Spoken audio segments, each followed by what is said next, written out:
ఇదే చంద్రబాబు నాయుడు గారు అసెంబ్లీ వేదికగా ఆయన చెప్పిన మాటలు ఏమని చెప్తా ఉన్నాడు? భయం వేస్తూ ఉందంట. మేము సూపర్ 6 అనే హామీలు ఇచ్చాము, అది చూస్తుంటే భయం వేస్తూ ఉంది, ముందుకు వెళ్ళలేని పరిస్థితులు, ప్రజలు ఆలోచన చేయాలంటున్నాడు. అంటే దానికి అర్థం ఏంటి? నీ సూపర్ 6 హామీలన్నీ ఎత్తేస్తావనే కదా, దానికి అర్థం ఏంటి? ప్రజలు ఆలోచన చేయాలి.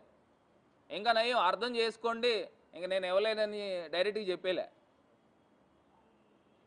అదే నాదెండ్ల మనోహర్ గారు మంత్రివర్యులు, ఆయన క్వశ్చన్ అవర్లో డైరెక్ట్గా చెప్పాడు 3 సిలిండర్లు ఇవ్వలేము అని. మరి ఇదే మంత్రి లోకేష్ గారు ఆయన ఏం చెప్తా ఉన్నాడు? అందరినీ కూర్చోబెట్టి మాట్లాడి ఎంతమంది పిల్లలు ఉన్నారో ఐడెంటిఫై చేసుకుని, అసలు ఏంది ఐడెంటిఫై చేసేది? కలెక్టర్లకి సచివాలయాల వారీగా ఏ సచివాలయంలో ఎంతెంతమంది తల్లులు ఉన్నారు, ఎంతెంతమంది పిల్లలు స్కూల్స్కి వెళ్తున్నారు అనేది ఎంతసేపు ఆ డేటా తీసుకోవడము? మరి దానికి కూడా మంగళం చెప్పిన పరిస్థితులు. మరి ఇదే ఎలక్షన్ క్యాంపెయినింగ్లో మరి ఏ రకంగా మాటలు చెప్పారు?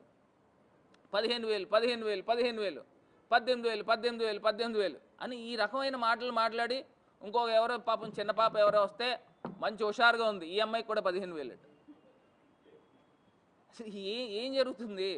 అసలు మీకన్నా అసలు డ్రామాలు ఆడేవాళ్ళు నయం.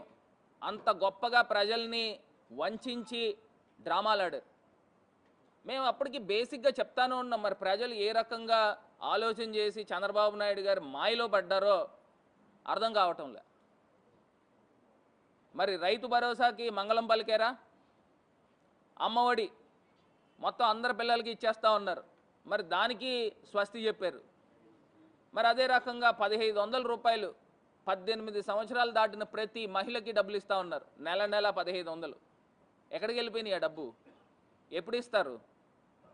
దానికంటే ఒక నిర్దిష్టంగా చెప్పాలి కదా. మాకు ఇప్పుడు మేము సంపదలు సృష్టించిన తర్వాత 5 సంవత్సరాలు పోయేకి ఇస్తామని చెప్పాలా? లేకపోతే ఏదో ఒకటి చెప్పాలి కదా. ఎప్పుడు చెప్తారు? ఎప్పుడు ఇస్తారు? మరి రాష్ట్ర వ్యాప్తంగా ఉన్న మహిళలందరూ కూడా ఎదురు చూస్తూ ఉన్నారు. ఇది కాకుండా రైతు భరోసా 20,000 ఇస్తానని చెప్పారు. ఏది 20,000 ఎక్కడుంది? ఈ పాటికి జగనన్న ఉంటే డైరెక్ట్గా రైతు భరోసా వచ్చేసి ఉండేది రైతులకి. మరి తల్లులందరికీ కూడా అమ్మఒడి వచ్చి ఉండేది.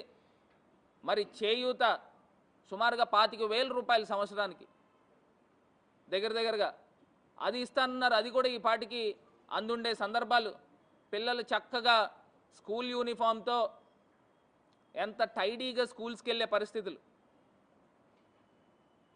ఉత్తినే చెప్పలా పేదవారు పెత్తందారులు అనేది.